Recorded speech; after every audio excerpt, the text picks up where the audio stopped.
So I have a couple interesting stories today, but the last one, let me make sure that I fair warn you.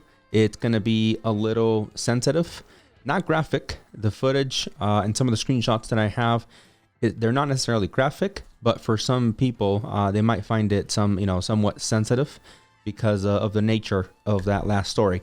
But for now, let's get into the first story we have on here.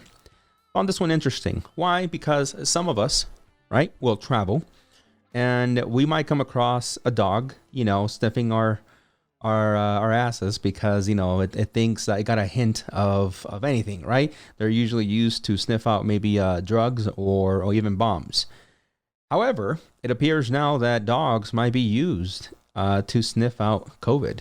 So in this article here from Bloomberg, dogs sniffing COVID from sweat fare almost as well as PCR test.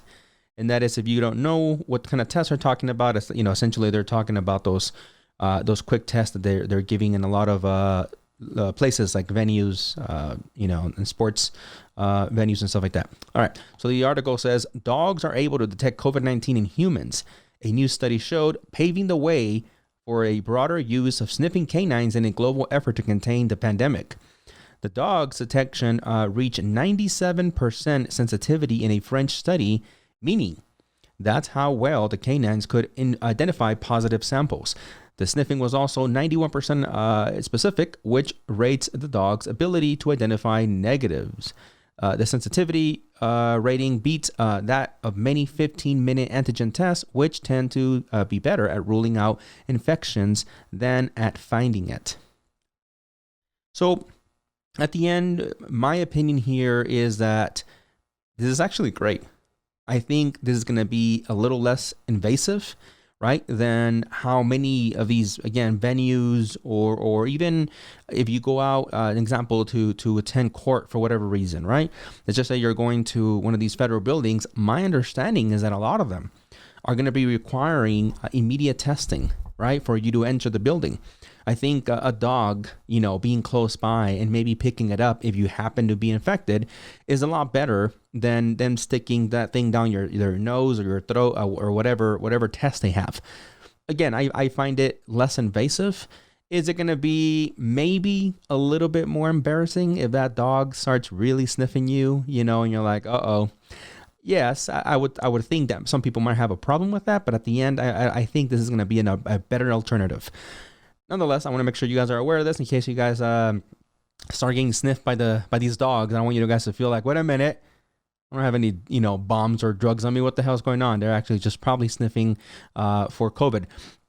All right, so let's go down to our next story. I know some of you guys will say, come on, man, didn't you just talk about this in the, like an episode ago or so? Yeah, I know. I told some of you guys I have been watching for a while. I think I covered a similar story, actually, maybe episode 50-something, way back sometime last year.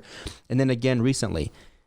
Here today, we have an article saying Barack Obama admits UFOs exist. We don't know exactly what they are. I find it interesting because of everything that I said before, right? I would like to know if there's more people with me on this, but for now, the article says that the former president, Barack Obama, admitted Monday that unidentified flying objects, UFOs, are real. Appearing on CBS, the late show with James Corden, Obama responded to the growing focus on the subject of UFOs. What is true, and I'm actually being serious here, is that there is footage and records of objects in the skies that we do not know exactly what they are, he said. We can't explain how they move, their trajectory, he said. They did not have an easily explainable pattern. And so I think that people still take it seriously, trying to investigate and figure out what that is. But I have nothing to report to you today, Obama noted. Now, granted, I will say this about like the UFOs and all that. I think that it's going to be ultimately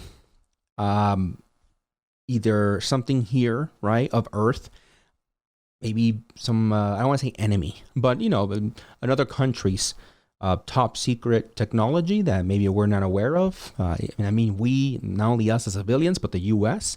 or I mean, come on, let's be honest. Or it's going to be something with the U.S. themselves, right? Something that they have been developing that not everybody in government have been privy to. At the end, the third option is aliens. It's actually aliens. Now, I've said it before. I won't drag it on too much this time.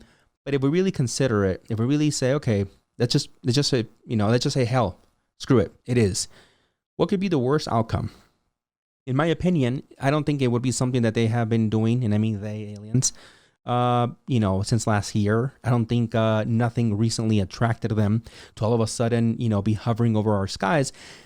I think, if anything, it's something that they have been coming back and forth from, wherever they're from for quite some time. And, curiosity. They're scientists. I said it before, right? What else really could it be? Now, there is some leaked footage that apparently just kind of surfaced. Let me just go to that real quick. Here we go. Leaked U.S. Navy video shows UFO flying in California and suddenly diving underwater. So the footage was filmed by U.S. Navy in 2019. So sorta, kind of recently. And then here's the footage for you guys. Let me see if I don't get an ad. Kid, Rocco Peralta, the passive ability to launch helo ASAP. Splashing and bearing rain. Sure. You got 2 winds, 3 knots. Keep going, bro. Let's go down. We're making 10, so we can probably bring that 35 relative. Sir. Yeah, I'll bring it down. We got a lot of white water out there, so 6-foot swells. Whoa, it's getting close. Somewhere here. Yeah, we have 31 knots sustained. I think whatever this is just dives into the water. Whoa, splashed. Here it is. Mark bearing and range. Well, I mean, and we gotta see it as it either splashed, right, intentionally, or maybe went further and it went out of sight of the camera, right, just because of curvature.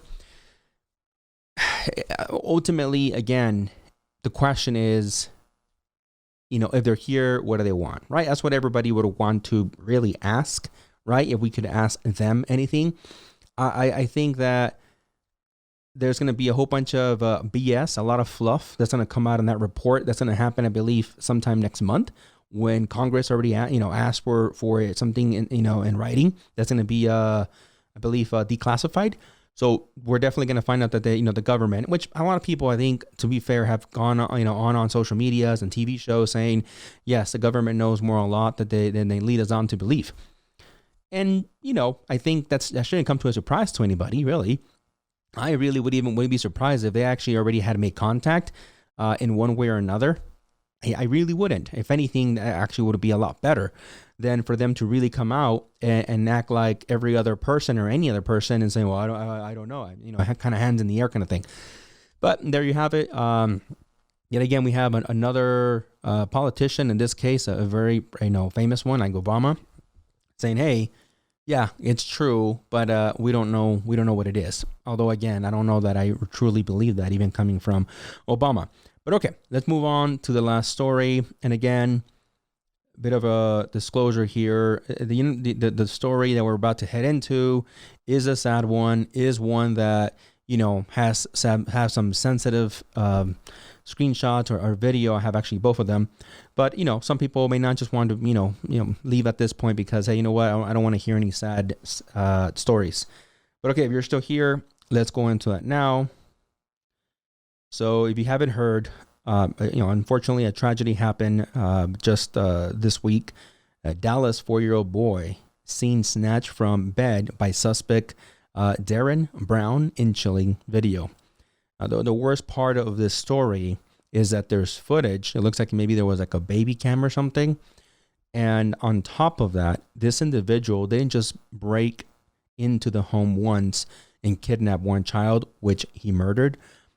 He actually came back to try to take the second child, the twin. So a little bit of the article here. It says that home surveillance video shows the moment 4-year-old Texas boy was snatched from his bed over the weekend and helped reveal the identity of 18-year-old man who is now a suspect in kidnapping, brutally stabbing the child, and leaving his lifeless body on the street. The footage from a baby monitoring system exclusively obtained by the Daily Mail shows Darren Brown allegedly breaking into the Dallas home and taking Cash Gernon in early Saturday morning hours.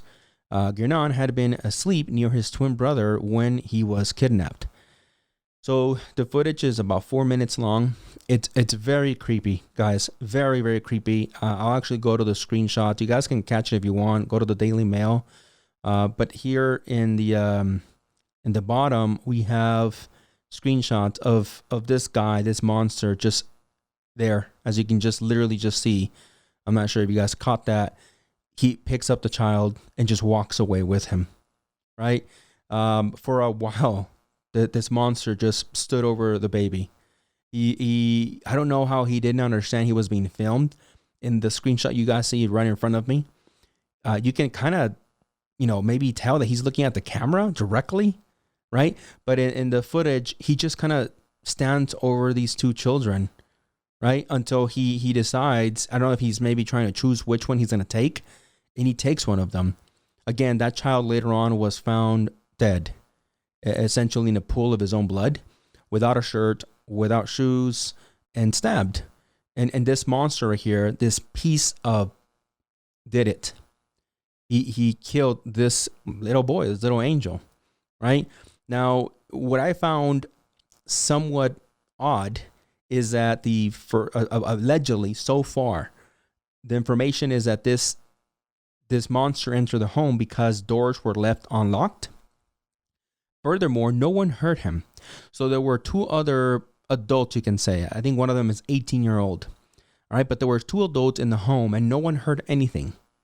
All right, this monster supposedly lives not too far away from the home where the little boy was taken from. And, he entered supposedly because the door was left open. And the two adults at the time at the home, they didn't hear anything. This person, I can't even call him that, this Darren Brown, supposedly had an ankle monitor. And these are the screenshots, by the way, of that same footage where in the morning it got triggered again, right? The baby monitoring system got triggered again because he entered a home a second time to try to take the second child. He, for some reason, supposedly was spooked and then just, ran out the home. But you can see them trying to reach out to the second child. This is probably after he already had committed the atrocity of killing the other little kid, right? The brother then wakes up, right? Not too long after Brown, left the home. And the worst part in those whole footage is that this little boy is looking for his brother. Like in the footage, you can hear him call out for his brother. In this very screenshot here that we have right in front of me, he's looking at the bed, wondering where his brother is, and he's calling out for him. I mean, it's extremely heartbreaking. Here are the two little boys. One of them obviously no longer, alive because of this monster. And here's a thing that, neighbors did on the street corner. It's heartbreaking. Now, this is the lady that found the little boy while she was out jogging. And at first, here in the article, she goes on to explain that she thought it was like an animal or something, right? Just maybe ran over or something, left on the street, until she realized the hair and she saw feet. She tried to call her mom, I believe it says on here. I called my mom because the only thing I could see at first was the hair. Mom, it's weird. It's not moving. So I started to walk slow and closer as I got. Closer I got, I started to notice. I'm choking up a little bit. I'm not gonna lie, because I can just have all this in my head. Picturing her walking up to this little boy. Just left like an animal. In the street. It's heartbreaking. This kid right here. I know I'm speculating now. Okay, so I'll leave that on here. This is my opinion. This is one of the individuals, Cameron Morey, pictured, right? Said he lived there, right, in the home where the two boys lived. And he actually knew, supposedly, the POS that took the little boy. I believe this guy is probably also around the same age, 18, 19 years old. They somehow go back and they know each other from school or something like that. Again, it in my opinion, it is very, very weird. Okay, again, I'll leave it there for legal purposes. It is my opinion, but it's, there's nothing factual of what I'm saying yet. They're still investigating, but that nobody heard this guy just come in the house, right? Break in and take a child. The child made no noise, said nothing. Didn't struggle, didn't put up a fight. I know it's a child, it's a little kid, and maybe was too scared, or did the child know somebody, right? And the child willingly go. That's my opinion. They are still investigating. In case you're wondering, where's the mom? Where's the dad? As you guys can see here in the screen, it says that the boy's father essentially has been non-existent since March. He, quote, disappeared. And it left the little boys under the care of the ex-girlfriend. And the worst part of this is that supposedly the mother didn't know where her children were. Did not know where her children were. Now she, I guess, has been reunited with the other twin, right? And she's definitely upset. I mean, something is not sitting right. But again, that's just my opinion. I am very interested, in knowing exactly, how is it that this child was taken, and apparently no one saw anything, no one heard anything in the home, right? When there's two other adults. I'm not sure about you guys, right? I'm not sure if you guys, maybe are dead asleep, right? Like they say. I know I have had nights like that, right? Where my wife will tell me, man, rain really came down last night. Did you hear it? No, I was dead asleep, as they say. However, there are certain things in your own home, and again, correct me if I'm wrong, you guys tell me, if you guys think I'm exaggerating here, where if it's off, it catches your attention, even when you're, quote, dead asleep, right? That you kind of come out of that sleep. You hear a door shut, door open. Our homes have specific sounds. I think I've heard that from numerous people. And you can hear when someone either, is taking steps inside your home, and it just doesn't feel right. And in this particular case, none of the other two adults in the home heard anything, right? Furthermore, a child made no noise, just was picked up by this stranger. Right, in the video, if you go back and see it, the little boy looks like he's maybe halfway asleep, but the little boy made no noise after being carried very awkwardly like this. As you can kind of see in that video, that Brown is carrying Cash, right? Right, it's not even hugging him or something, and the little boy feeling like, okay, well, maybe this is, somebody that I know, just carrying him like you carry, I don't know, a stray cat or something. Again, very, very, very weird. You let me know in the comments down below. What's your take? Am I wrong here? But I am going to be very interested to see what comes out, and I'll definitely cover it. If it turns out, that unfortunately there is some foul game here by other parties involved. But I'll leave it there for now. If you guys don't mind, clicking that like button, that notification bell, I really appreciate it. And again, let me know in the comments down below. What's your take? What's your opinion? The saddest part is that I know many people will say, JT, this is not the first time we've heard of stories like this. Jesus, like, when are we going to learn? And, at this point, all I'll say is this. Please make sure at night you lock your doors. Please make sure you have, security systems installed, preferably, these inside, cameras and outside cameras where they'll catch some kind of movement. Because at the bare minimum, if one of these monsters does attempt to enter your home, you have some kind of footage, right, to turn over to the authorities and to catch these monsters and put them away for life. In this particular case, this guy's mother is saying that he's probably framed and innocent. We'll find out. We'll find out. But if it turns out he is the monster that I'm calling him, he needs to be put down, right? And that's my opinion. But again, I'll leave it there. Make sure you guys like, subscribe. I really appreciate it. I know sometimes I've been told I'm boring, which is fine. I'm not. I just don't have that personality to kind of sit here and jump around like a freaking trained dog and do tricks for you. That's not who I am, right? I cover news. I cover current events. give you guys my take, and I always like to hear your take, but I'm not here, you know, as some people probably feel like, I don't know, to put on a show. That's not what this is about, right? Other than you know, just the JTH show. But anyways, all right, guys, that's it, and until next time, see ya.